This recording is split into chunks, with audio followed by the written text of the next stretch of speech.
오늘 본문을 통해서 죽으면 살리라 하는 제목으로 말씀을 나누겠습니다.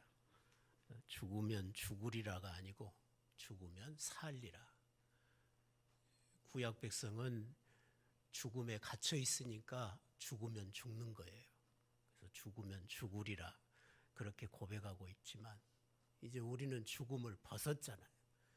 그래서 죽어도 삽니다. 옆 사람하고 인사합시다. 주 안에 있는 당신은 죽어도 삽니다. 죽어도 살 줄을 믿으십니까? 구약 시대에는 하나님께서 열방 가운데서 아브라함과 그 후손을 택하시고 그들과 언약을 맺으시고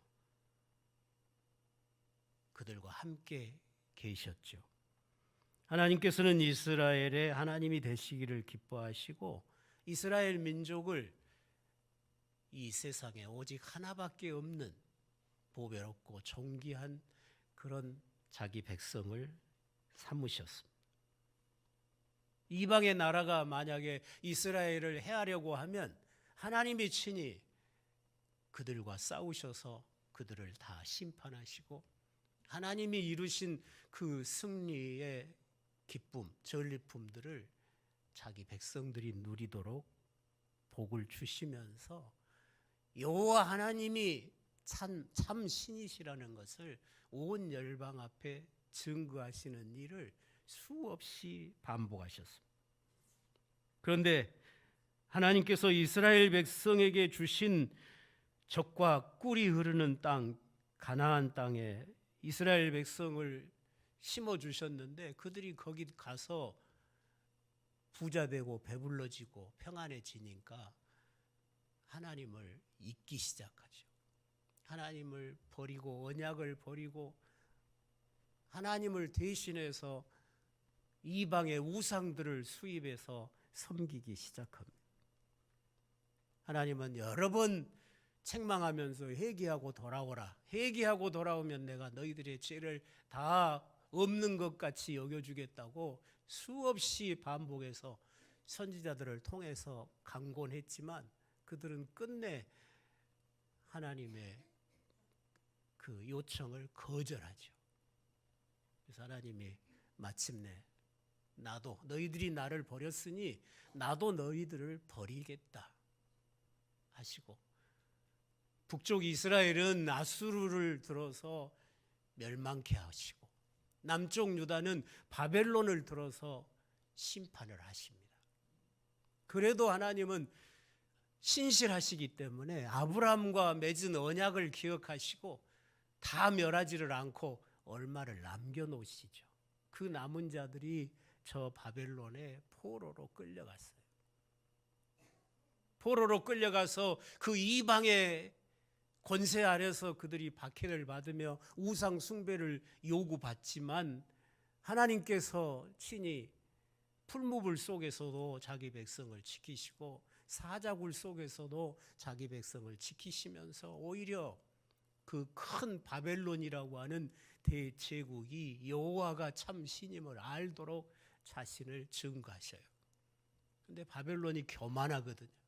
온 세상을 그들이 점령하니까 교만하고 이스라엘도 이겼으니까 우리가 이스라엘이 섬기는 여호와보다 우리가 더 강하다고 교만해진 거예요. 그 교만한 바벨론을 하나님이 페르시아라고 하는 나라를 일으켜서 멸망을 시켜버리죠. 그래서 페르시아로 이스라엘 포로로 된 이스라엘 백성들이 넘겨진 거예요. 그런데 하나님께서 페르시아의 왕 고레스 임금으로 하여금 여호와를 알게 하시고 여호와를 경외케 하셔요. 그리고 고레스에게 성령을 충만하게 하셔서 여호와의 종으로 삼으십니다. 이방의 왕을 여호와의 종으로 삼아요. 그래서 이 고레스 임금은 하나님의 마음, 하나님의 뜻이 무엇임을 알게 돼요. 그래서 에레미야가 예언했던 대로 이제 이스라엘 백성, 자기가 포로로 데리고 있는 그 이스라엘 백성을 가나안 땅, 하나님의 나라 땅으로 보내주는 거죠. 이스라엘 백성들에게 명해서 너희들 다 고국으로 돌아가라. 너희 조상들에게 주셨던 그 언약의 땅, 약속의 땅 가나안 땅에 가서 성전 짓고 하나님 잘 섬기고 살아라 하면서 성전을 짓는데 소용이 될 모든 물건, 금은 보화 다 내주면서 보내는 거예요. 그래서 이스라엘 백성들이 수룹바벨과 여호수아의 인도를 받아서 바벨론으로 가나안 땅으로 돌아왔어요. 돌아와서 성전을 짓고 학사 에스라가 율법을 다시 다 백성들에게 선포하고 가르쳐서 하나님의 율법을 따라 사는 하나님의 백성으로 그들을 회복시키고, 또 느헤미야가 예루살렘의 총독으로 와서 무너진 성들을 다시 세우고, 그래서 하나님의 나라가 다시 회복을 받고 조직할 수 있는 은혜를 하나님이 주신 거예요. 그런데 여기 에스더서는 수룹바벨과 여호수아의 인도를 통해서 두 차례에 걸쳐서 이스라엘 백성들이 바벨론 포로에서 가나안 땅으로 돌아왔는데 남은 사람들이 있었어요. 가나안 땅으로 돌아오기를 거절하고 그냥 이제 70년을 바벨론 땅에서, 그 이방 땅에서 정착하고 살았으니까 거기 떠나기 싫은 거죠. 그래서 거기 남은 사람들이 있었던 거예요. 그 남은 자들을 하나님이 큰 위험을 만났을 때 어떻게 지키시고 보호하셨는가를 기록하고 있는 것이 여기 에스더서의 내용입니다.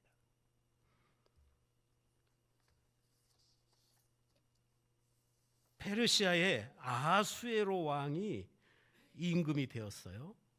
그런데 왕비가 와스디라는 왕비인데 이 왕비가 왕의 명령을 안 들어요.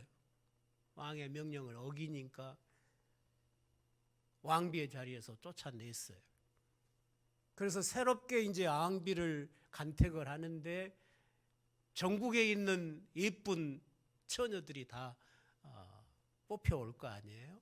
근데 그 많은 처녀들 가운데 유대에서 온 하나님의 언약 백성인 에스더가 왕비로 간택이 되는 거예요.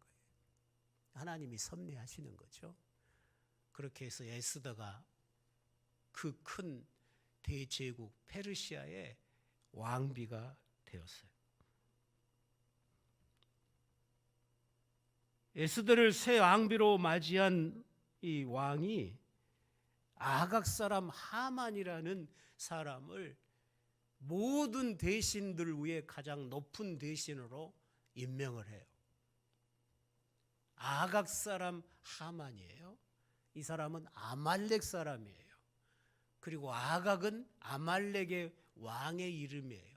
그러니까 아말렉의 왕의 후손인 거예요. 이 사람이 페르시아의 가장 높은 임금 다음에 지위를 얻게 됐는데 임금이 명령을 내리죠. 모든 대신들은 하만이 지나가면 전부 무릎 꿇고 절하라는 거예요. 그러니까 모든 신하들이 하만이 지나가면 전부 무릎 꿇고 경배를 해야 돼요. 그런데 경배를 안 한 사람이 있어요. 누구냐 하면 모르드게, 유대인 모르드게, 왕비가 된 에스더의 사촌 오빠예요. 이 모르드게는 하만에게 절을 안 해요. 왜 절을 안 하겠어요? 아말렉의 자손이고 아말렉의 왕의 후손이라. 아말렉이 어떤 민족이에요? 이스라엘 백성이 애굽에서 구원받아서 홍해를 건너고 광야로 나와서 저 가나안 땅을 향해서 행진해 갈 때에 그 하나님의 백성의 길을 제일 먼저 가로막고 전쟁을 일으킨 사람이 아말렉 사람들이에요. 하나님이 가시는 길을 가로막았어요. 하나님의 교회가 가는 길을 가로막았어요. 그래서 전쟁이 벌어졌죠. 이스라엘 백성이 나가서 싸우는 동안에 모세는 산에 올라가서 두 손을 들고 기도하잖아요. 모세의 손이 내려가면 이스라엘이 밀리고, 모세의 손이 올라가면 이스라엘이 적진들을 밀고 승리하고, 모세, 중보자 모세의 기도 안에서 이스라엘이 승리를 해요. 그런데 하나님이 뭐라고 하시냐면 내가 이 아말렉과 영원히 싸우리라 그래요. 내가 이 아말렉이라는 민족은 영원한 나의 원수라는 거예요. 그러니 내가 영원히 싸우리라. 하나님을 대적하고 하나님의 교회를 대적하는 원수의 후손이 하만이란 말이에요. 그런 사람에게 어떻게 모르드게가 절할 수 있어요? 하나님을 대적하는 자에게 엎드려 절하면, 굴복을 하면 그 악한 자에게 굴복하는 거잖아요. 하나님 반대편에 서는 것하고 같아요. 그러니까 모르드게는 하나님을 대적하는 자, 하나님이 영원히 원수로 삼겠다고 선언하신 그 사람 앞에 무릎을 꿇을 수가 없었던 거예요. 그런데 이 사실이 하만에게 보고가 됐어요. 고발이 됐어요. 모르드게라고 하는 신하가 당신이 지나가도 절대 엎드리지 않는다고.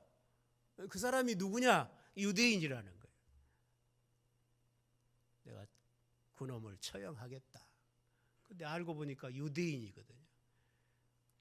이 모르드게만 죽이는 게 아니라 내가 모든 유대인을 이번 기회에 다 처형하겠다. 그리고는 계획을 세우는 거예요. 이 사실을 모르드게가 알고 굵은 베옷을 입고, 굵은 베옷은 슬플 때 하나님 앞에 자기 죄를 탄식하며 회개할 때 입는 옷이에요. 그 굵은 베옷을 입고 궁궐에 못 들어가요. 그러니까 궁궐 문 앞에서 굵은 베옷을 입고 대성통곡하고 우는 거예요. 이 모르드게가. 그 통곡 소리가 왕비 에스더의 귀까지 들리는 거예요. 에스더가 깜짝 놀라서 사람을 보내서 야, 가서 왜 그러신지, 우리 오빠가 왜 그런지 알아보라 그랬어요. 그러니까 그 사실을 말하는 거예요. 하만이 우리 유대인들을 다 죽이려고 지금 계획을 세워놓고 날짜까지 잡아놨다는 거예요. 그러니까 에스더가 뭐라고 대답을 했어요? 우리 이 나라의 법도는 그 누구라도 왕이 부르기 전에 왕 앞에 가면 죽인단 말이에요. 왕이 부르기도 전에 왕 앞에 간 사람은 반역자예요. 왕의 부름을 받은 자만 갈 수 있어요. 내가 왕비지만 내가 왕에게 부름 받은 지가 벌써 30일이 지났는데 내가 어떻게 왕 앞에 가서 이 사실을 알리겠냐. 그러니까 모르드게가 다시 에스더에게 말하죠. 너는 왕비가 됐다고 궁궐에 있으니까 너 혼자 네 목숨을 건질 것이라고 생각하지 마라. 네가 만약에 이번에 잠잠하면 하나님은 다른 어떤 방법으로든지 하나님은 이 백성을 구원할 것이고 노연하게 할 것이다. 그러나 너는 네 집안과 함께 멸망할 것이다. 네가 해야 될 사명을 안 하면 하나님이 그대로 두겠냐. 네가 왕비가 된 것이 이때를 위함이 아니겠느냐. 너보고 부귀영화 누리라고 하나님이 왕비 되게 했겠냐 그 말이에요. 교회가 이태로울 때, 하나님의 나라가 이태로울 때 네가 이 민족을, 이 교회를 지키라고 건지라고 너를 하나님이 왕비로 세워준 것이지 너만 평안하라고 왕비로 세워줬겠냐 그 말이에요. 네가 왕비 된 것이 이때를 위함이라.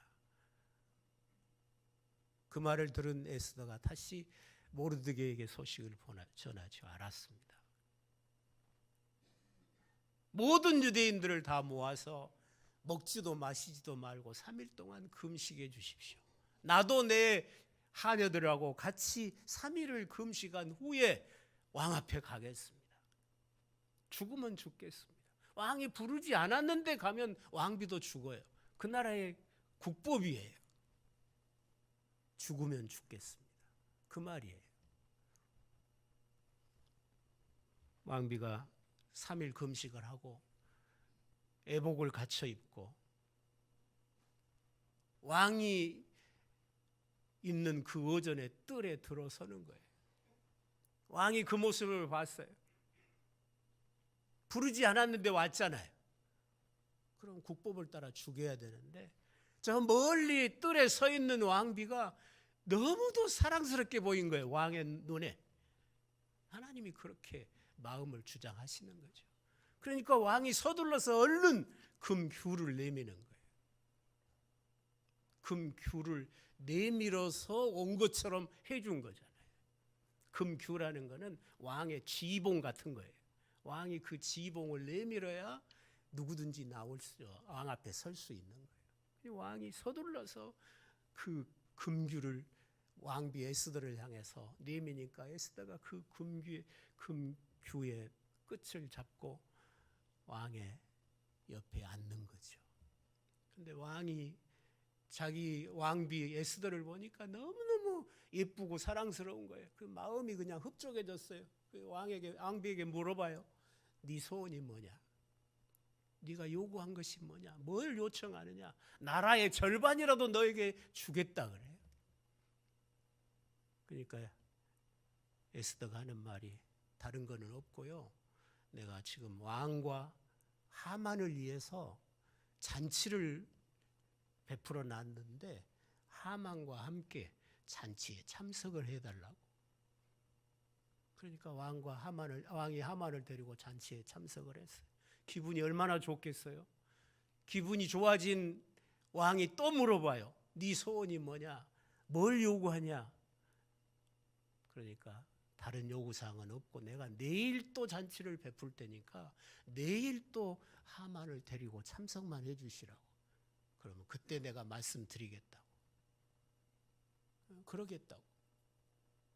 하만은 아주 큰 교만에 빠졌죠. 야, 왕비가 왕을 위해서 베푸는 잔치에 그 어떤 신하도 참석을 못하는데 자기만 왕과 함께 참석하고 있으니까 내가 이렇게 높은 자가 됐다고 교만에 빠진 거죠. 좋아서 어쩔 줄을 모르는 거예요. 그리고는 집에 가서는 자기 집 마당에다가 25m의 장대를 세워요. 내가 내일 왕에게 허락을 받아서 저 모르드게를 25m 장대에다가 달아서 처형을 시키겠다는 거예요.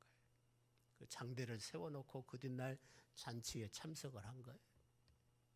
잔치가 무르익어서 왕이 또 에스더에게 묻는 거예요. 너의 소원이 뭐냐? 너는 뭘 원하느냐? 그러니까 에스더가 하는 말이 왕이여 내 생명을 내게 주십시오. 그 말은 무슨 말이에요? 내 생명을 뺏으려고 하는 자가 있다는 거죠. 그리고 내 민족을 내게 주십시오. 나와 내 민족이 차라리 종으로 팔려간다면 내가 입을 다물겠습니다. 그런데 나와 내 민족을 진멸하려고 하는 자가 있다는 거예요. 왕이 깜짝 놀라고 분노하죠. 도대체 누가 그런 짓을 꾸민단 말이냐? 이 하만입니다. 왕이 대노해가지고 모르드게를 죽이려고 장대에 달아놨던, 장대를 세워놨던 그 장대에다가 하만을 달아서 처형을 시킵니다. 완전히 역전된 거죠. 하나님께서 에스더를 통해서 죽으면 죽으리라 하고 죽음을 각오하고 나가서 하나님의 교회를 지키려고 했던 그 에스더를 통해서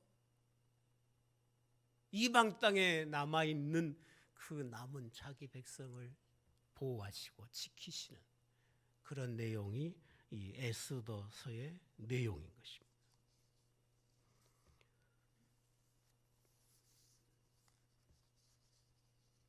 죽으면 죽으리라. 하나님의 원수인 아말렉의 왕인 아각이 가장 먼저 앞장서서 하나님의 교회를, 하나님의 백성을 멸하려고 전쟁을 일으켜서 가로막았었잖아요. 그 후손인 하만이 그걸 알고 있는 거죠. 옛날에 이스라엘 백성과 자기 백성이 전쟁을 해서 자기 민족이 망한 사실을 알고 있으니까 유대인을 원수로 여기고 이번 기회에 내가 유대인을 다 멸하겠다. 그런 계획을 세웠던 것이에요. 그런데 사랑하신 성도 여러분, 자기 백성을 사랑하시되 끝까지 사랑하시는 신실하신 하나님께서는 자기 교회를 마지막까지 지키실 거예요. 그 신실하신 하나님이 자기 교회를 영원히 지키시기 위해서 자기 아들을 세상에 보내신 거예요. 자기 백성과 자기 교회를 영원히 지키고 영원히 자기 사랑 안에 두시려고 그 아들로 하여금 세상의 죄와 저주를 담당하고 십자가에 죽게 하셔요. 그리고 죽기까지 순종하신 아들을 죽음에서 일으켜 세우시고 영광의 왕의 자리에, 왕의 왕의 자리에, 저 하늘 보좌에 앉게 하십니다. 그리고 주님을 믿고 따르는 교회로 하여금 주님의 영광을 함께 누리도록 복을 주셨어요. 그래서 신약의 교회는 주님의 영광을 함께 누리는 존귀한 주의 백성들이 된 것입니다.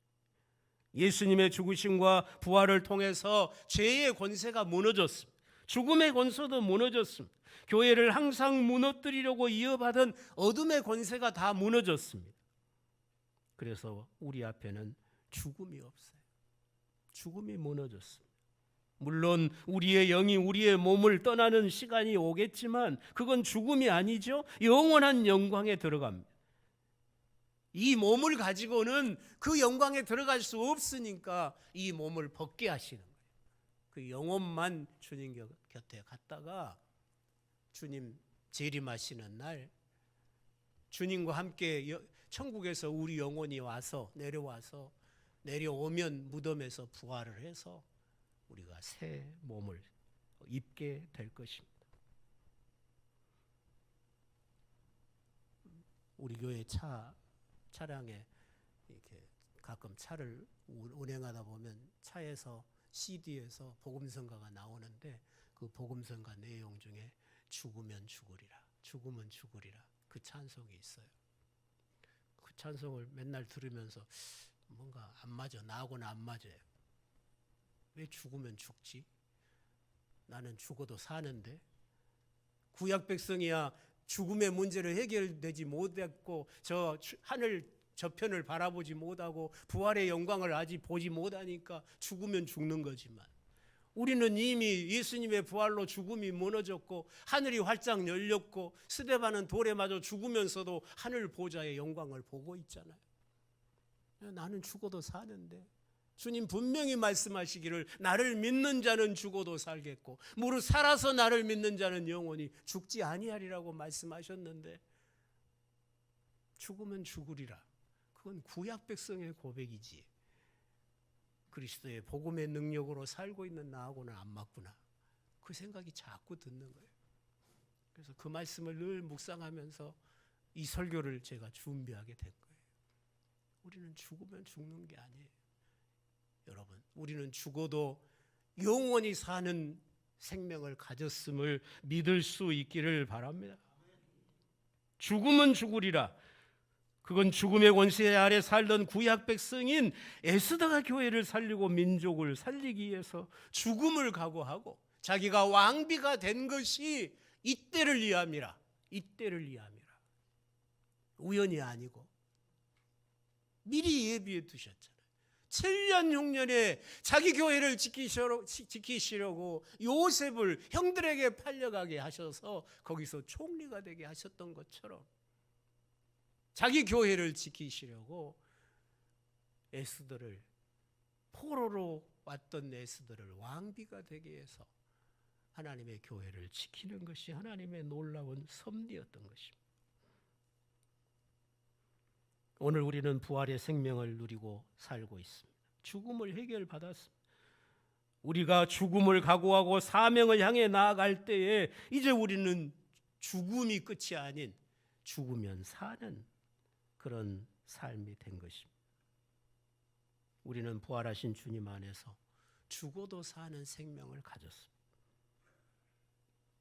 주님을 위해 목숨을 잃으면 우리가 영원히 살 것입니다. 지금 이때를 위해서 저와 여러분을 이만큼 복을 주시고 이 자리에, 이 은혜의 자리에 두셨음을 기억하시기를 바랍니다. 이때를 위함이에요. 이제 우리도 주님이 주신 부활의 생명과 능력을 가지고 교회를 살리고 이 민족을 살리기 위해서 예수 그리스도의 복음을 증거하는 일에 잠잠해서는 안 될 것입니다. 바울이 그러잖아요. 내가 복음을 전하지 아니하면 내게 화가 미치리로다. 네가 만약 이때에 잠잠하면 너와 네 가족은 멸망하리라. 화가 미치는 것이죠. 네가 잠잠하면 하나님은 어떤 방법이든지 다른 방법으로 이 민족을 살릴 것이다. 오늘 우리가 잠잠하면 하나님이 구원하기로 작정한 자들은 어떤 방법으로든지 구원하실 거예요. 그러나 하나님이 구원하기를 원하는 자를 내 곁에 두고도 내가 잠잠하면, 내가 담대하게 예수 그리스도의 생명의 복음을 증거하지 아니하면 화가 내게 미치는 거예요. 화가 여러분에게 미치는 거예요. 그러니까 여러분 주변에 있는 사람 중에 복음을 듣지 못한 사람이 있으면 그건 여러분 책임인 거예요. 여러분이 이 큰 구원을 받았는데, 죽어도 사는 이 복을 받았는데, 저 하늘의 영원한 영광과 기업을 누리는 이 복을 받고도 딱 감추고 옆 사람에게 말도 안 해주고 그렇게 살면 되겠어요? 안 되죠. 우리가 잠잠하면 하나님께서 다른 길로서 구원하실 자들을 구원하시지만 우리에게 화가 미친다고 그랬어요. 주님께서 우리에게 맡기신 사명을 우리의 목숨보다 더 소중히 여기고 헌신하는 삶을 살아야 될 줄로 믿습니다. 죽음은 죽는 생명이 아니고 죽어도 사는 생명이 되었으니까 죽음이 두렵지가 않잖아요. 애쓰더라도, 죽으면 죽으리라 나가는 애쓰더라도 죽음이 두려운 거예요. 죽음이 해결되지 않았기 때문에. 예수님의 제자들도 죽음이 두려웠어요. 주님 잡혀갈 때 다 도망갔어요. 그런데 주님이 부활하고 나니까 죽음이 두려웠지 않았어요. 예, 부활의 생명을 가졌으니까. 그래서 죽음의 자리까지 가서 순교하면서 자기 사명을 감당했지 않습니까? 여러분도 그런 믿음이 되시기를 바랍니다. 죽음도 두렵지 않는 믿음을 가지고 이제 죽어도 사는 생명을 가졌으니까 죽음 앞에 벌벌 떨지 말고 목숨 때문에, 내 안위와 평안 때문에 사명 버리지 말고 담대하게 주님이 맡기신 사명을 감당하다가 저 영원한 생명과 영광에 들어가는 그런 복된 성도들이 다 되실 수 있기를 주의 이름으로 축원합니다. 기도하시겠습니다. 아버지 하나님 감사합니다. 우리에게 죽어도 사는 생명을 주셨으니 감사하고 찬양과 영광을 돌립니다. 이제는 우리에게 죽음이 두렵지 않게 하시고 죽음 건너편에 있는 저 영원한 영광과 새하늘과 새 땅과 부활의 영광을 바라보면서 내가 오늘 이 자리에 있음이, 내가 이만큼 큰 구원을 받고 복을 누리고 있음이 이때를 위함인 줄 알고 죽어도 살리라는 믿음을 가지고 담대하게 맡겨주신 사명을 감당하며 충성하며 죽도록까지 충성하면서 주님 섬기다가 주님 앞에 가서 생명의 면류관을 받아 쓸 수 있는 신실한 주의 백성으로 살아가게 하옵소서. 악한 자에게 굴복하지 않게 하시고 끝까지 하나님께만 순종하면서 주의 사명을 감당해 가는 신실한 주의 백성들이 되게 하여 주시옵소서. 예수님의 이름으로 기도드리옵나이다.